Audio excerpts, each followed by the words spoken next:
Assalamualaikum warahmatullahi wabarakatuh. Perkenalkan, nama saya Muhammad Rafid Soekarno dengan NIM 607071230050. Saya dari D3 Sistem Informasi kelas 4701. Di sini saya mendapat materi yaitu networking kunci sukses dalam prakerja. Jadi networking itu bagi sebagian orang ada plus dan minusnya. Jadi bagi plus itu yaitu mendapatkan kemudahan dalam mencari pekerjaan. Bagi yang minusnya itu, networking itu bisa dikatakan kecurangan dalam mendapatkan pekerjaan. Networking itu yaitu proses membangun, mengembangkan, dan memelihara hubungan dengan orang lain, terutama dalam konteks profesional. Tujuan dari networking bukan sekedar menambah jumlah kenalan, tetapi menciptakan koneksi yang saling mendukung dan memberikan manfaat dalam karir. Jadi networking itu misalnya ada dua pihak itu saling menguntungkan, jadi tidak ada yang diuntungkan satu orang saja. Jadi dalam karir atau dalam industri itu saling menguntungkan antara dua pihak. Terus selanjutnya, mengapa networking itu penting? Yang pertama ada membuka peluang kerja. Networking sering menjadi cara tak langsung untuk menemukan pekerjaan. Nah, networking itu sangat penting dalam menemukan pekerjaan, bisa dikatakan karena misalnya kamu mempunyai teman atau kakak tingkat atau adik kelas yang saat dulu atau SMA atau kuliah kamu menjalin pertemanan dengan mereka, kamu tidak pernah jahat dengan mereka, kamu bakal bisa, siapa tahu 10 tahun ke depan atau 20 tahun ke depan mereka memiliki perusahaan, jadi mereka sudah mengenal mereka tahu sikap kamu bagus dan posisinya cocok dengan posisi tersebut, kamu bakal langsung diterima tanpa ada tes wawancara dan lain-lain. Nah, untuk poin kedua itu mendapatkan wawasan dan informasi industri. Mendapatkan pengalaman berharga dari orang-orang yang sudah lebih dulu menjalani karir di bidang yang kamu minati. Contohnya kamu mendapatkan mentor atau kakak tingkat yang sudah menjalani karir di bidang tersebut. Kakak tingkat tersebut bisa sharing kepada kamu masalah yang ada, masalah harus yang dihadapi, solusinya. Kamu bisa mendapatkan ilmu dari kakak tingkat tersebut.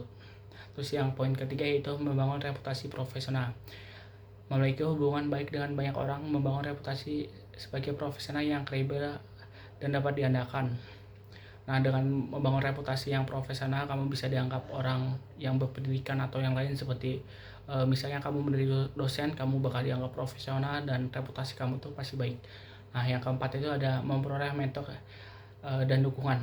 Untuk memperoleh mentor itu kamu bisa ikut lomba. Pasti setiap lomba itu ada dosen pembimbing, atau kamu dalam kerja kamu ada atasan, itu bisa uh, dianggap jadi mentor. Atau dukungan tuh bisa dari orang tua, pacar, teman, dan lain-lain. Dengan memiliki networking dan support, kamu bisa mendapatkan semangat, dukungan moral, atau bahkan solusi dari orang-orang yang peduli dengan kemajuanmu. Jadi misalnya kamu ada masalah atau kesulitan, kamu bisa sharing kepada mereka. Mereka bakal memberikan solusi apa yang harus dilakukan untuk kedepannya. Terus cara mengembangkan networking. Yang pertama adalah ikut acara profesional, hadiri seminar, workshop, atau acara networking yang relevan dengan bidangmu. Untuk poin satu ini tergantung pada dirimu sendiri.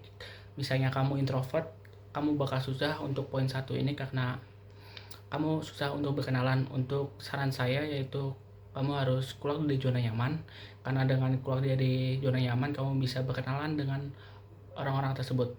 Saya tahu keluar dari zona nyaman itu susah karena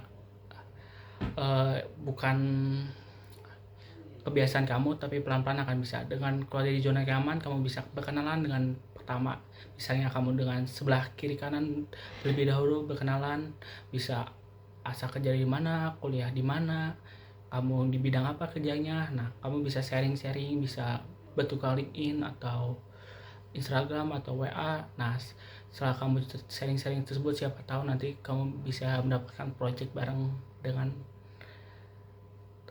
yang kamu temui. Terus yang kedua adalah aktif di media sosial. Platform seperti LinkedIn sangat efektif untuk memperluas networking. Nah, untuk LinkedIn ini sangat penting karena sekarang itu dalam cari pekerjaan, LinkedIn itu sangat dilihat. Kamu bisa menyatakan di LinkedIn itu seperti CV, portofolio, pengalaman pekerjaan, pengalaman lomba. project dan lain-lain lah. Karena saat orang lain atau HRD lihat LinkedIn kamu bakal dilirik dan kamu bakal bisa masuk pekerjaannya. Terus yang ketiga itu bangun network dengan rekan kerja. Networking tidak selalu harus dimulai dari lingkungan luar, mulailah dengan membangun hubungan yang baik di lingkungan kerja. Nah, network dengan teman kerja itu sangat penting karena misalnya kamu tidak rukun dengan teman kerja, kamu bakal ada bentrok dan jadi tempat kerjanya tidak nyaman, jadi bakal ada masalah, kamu tidak nyaman dengan tempat kerja, bisa keluar. Nah, misalnya kamu networknya bagus dengan teman kerja, kamu bisa saling mendukung dengan dia, saling membantu dalam suatu pekerjaan. Yang keempat ada ikut komunitas atau organisasi. Untuk komunitas dan organisasi ini biasanya harusnya dari kuliah, yaitu bisa organisasi seperti UKM, HIMA, atau lomba-lomba. Lomba kan biasanya ada tim yang ada dosen pembimbingnya. Dengan di situ kamu bisa, misalnya di tim tersebut ada dosen tersebut tertarik dengan kamu, dengan kemampuan kamu bisa ditarik oleh dia jadi ikut project bareng dengan dosen tersebut dan mendapatkan keuntungan seperti pengalaman, uang, dan lain-lain. Terus yang kelima, coba hubungi orang baru. Nah, untuk poin 5 ini sama ke poin 1, jika kamu introvert atau tidak mau keluar dari zona nyaman, kamu tidak akan bisa. Untuk ke-6 yaitu jaga network yang sudah ada. Networking bukan hanya soal memperluas, tapi juga memelihara hubungan yang sudah terjalin. Jadi misalnya kamu punya networking dengan kakak kelas, kamu harus sering hubungan, jadi kamu tidak boleh menghubunginya saat butuh doang, tapi kamu bisa menghubunginya tidak mengajaknya makan atau lain-lain ya.